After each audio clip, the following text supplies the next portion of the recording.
Okay, so we're drawing Pokemon.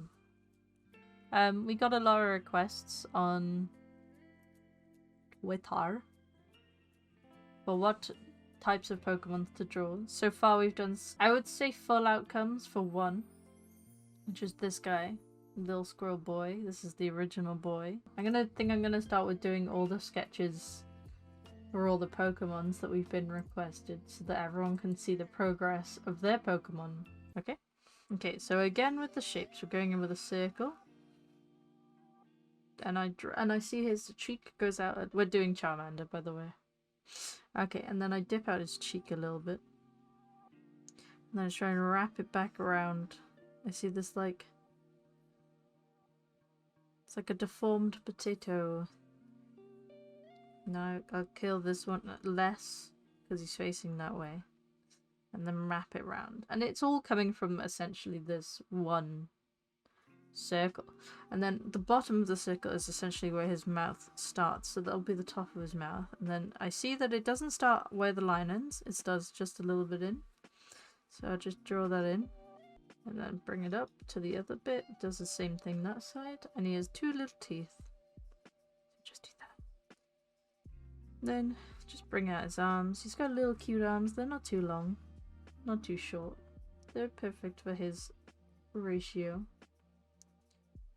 And then his little fingers are triangles. See, we're just drawing shapes, guys. It's not even doing anything. It's just shapes. Okay.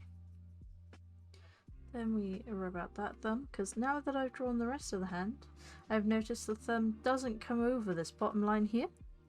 So I just draw a little bit higher, like this. And just like that,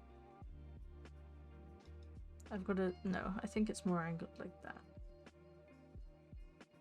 See, I am the opposite of Bob Ross. There are no mistakes. There are only undo buttons. And then we'll go out again the other side. A little shorter. Because if you're facing away and you put your arm out, and then you put your arm out, this one will always look shorter because this is the back. Perspective. So we'll just fill that in and draw that.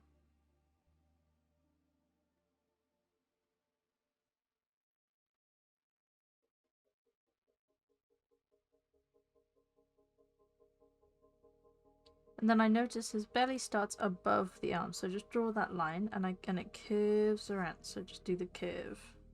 In fact, actually what I'd normally do is I'd draw the whole shape, so even though you can't see all these lines, realistically the shape of his body does this.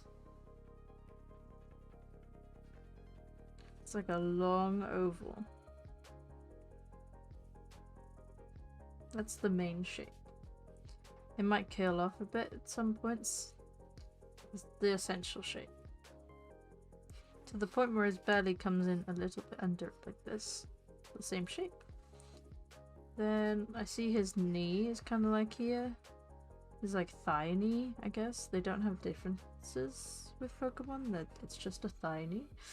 And then his little foot is kind of like a square off that circle. And that's how I draw his leg. And then the same the other side, because his legs are the same on both sides. Not always. People can have different legs. And then I curve this under. And again, just draw a little square where his foot should be. And just curve it into the circle. His tail, big triangle. Big curvy triangle.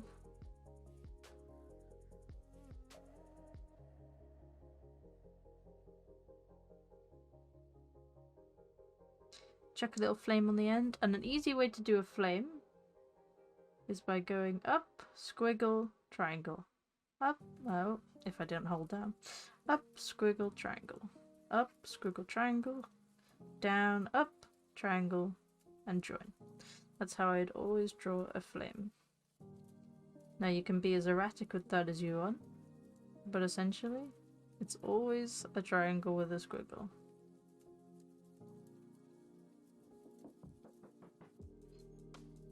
And I like to be a bit different to most people. Some people you'll see do a flame, and then they'll draw a smaller flame that follows it. However, I quite like, especially with this, because the picture kind of alludes to this, you kind of go within it and you section it off and you think this is the yellow section, red, and then maybe this goes around and this is yellow too. It just makes it a bit more abstract. Fire isn't perfect, so having perfect fire wouldn't really make any sense. So that's why I like to do it like that. And then his little feet have little triangles coming off, or claws, as some people might like to call them. But again, just triangles. Just triangles in different shapes. Maybe a curved bottom, just to add that perception of it coming out of the foot.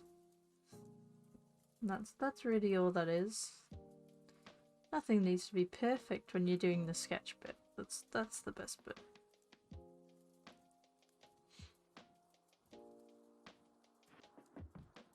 It's so much easier when you're looking at a reference, because you do just think, oh, like this shape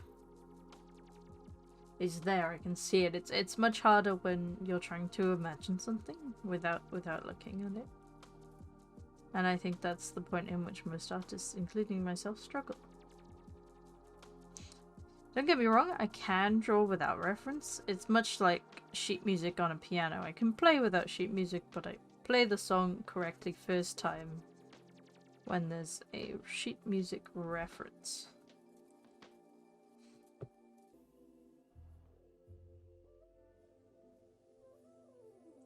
So with this stage, I just kind of go in and I do a block color, and the block color doesn't have to be perfectly where you're going to see the colors. So like as you saw, I did the entire thing orange, even though the belly wasn't going to be orange. And I do that in a way to understand that things exist below the thing, if that makes sense. It also stops any like gaps or lines. They don't tend to come up as much. You'll notice I'm kind of just avoiding the sketch lines sometime, and that's just because once the colour's on, I might think, actually this would look better like as here. And I just don't let the sketch lines control me. You can always improve on a new layer. That's the attitude. Also, once I get to around this stage, I like to just turn the sketch layer off. He's getting to a point now where I'm excited about him. I think he looks very cute.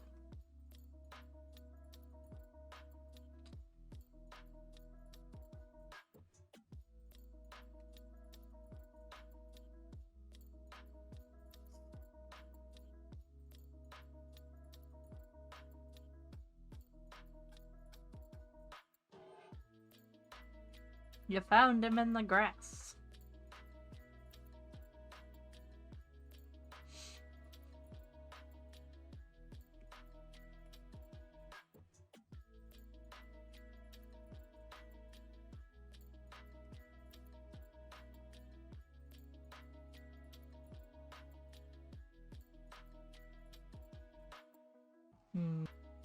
I like to line things with a darker version of the exact hue. I think it gives a really nice effect of, because in natural life, if you think about it, nothing actually has lines. Real life, no lines. Think that one through. From here on out, I just start drawing the background. I think I was going for more of a representation of the power they hold. I think I did a really good job of representing the fire here that Charmander has. The little orange swirls are really cute, and I think he looks really good. I like the little crown with the firepower imagery, and then I added some more shading in with a darker orange tone to give it a textured effect of painting shading. I think this worked really well. Later on you'll see I then duplicated this layer and made it darker to add an extra layer of 3D to the image. I think it turned out really well. I'm really happy with it. If you'd want to watch me talk about this live and want to watch my streams, I'm on twitch.tv. something strange. I hope you enjoyed this video, and do the subscribe and like it and stuff. Thanks, guys.